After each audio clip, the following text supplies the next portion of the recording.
अस्सलामुअलैकुम वरहमतुल्लाहि वबरकातुहू।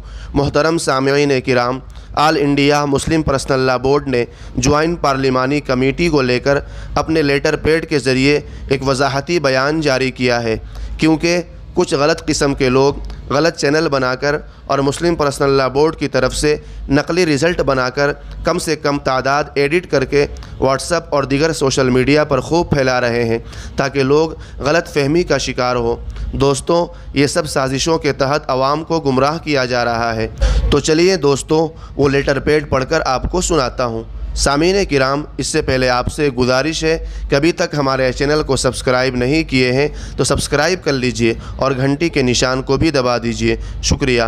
अहबाब गिरामी, बोर्ड का वजाहती बयान क्या है, सुन लीजिए। नई दिल्ली, 17 सितंबर 2024। सोशल मीडिया और अखबारात में JPC के हवाले से छपी खबर के सिर्फ़ 84 लाख ईमेल मौसूल हुए हैं। इस पर all India Muslim personal law board के जनरल सेक्रेटरी हज़रत मौलाना मोहम्मद फजलुर रहमान मुजद्दिदी ने वजाहती बयान जारी करते हुए फ़रमाया कि JPC के हवाले से ईमेल की तादाद की जो ख़बर सोशल मीडिया पर गर्दिश कर रही है वो सही नहीं है। अभी JPC ने इस तरह का कोई डाटा सिरे से बताया ही नहीं है और न ही JPC की तरफ से कोई बयान जारी किया गया है। इसलिए हम अपील करते हैं कि मुसलमान किसी गलत फहमी के शिकार न हो और एक दूसरे को भी तशवीश में पढ़ने का मौका न दे और ख़ुद भी तशवीश में न पड़े और गलत ख़बर को आम करके दूसरे लोगों को परेशानी में न डाले।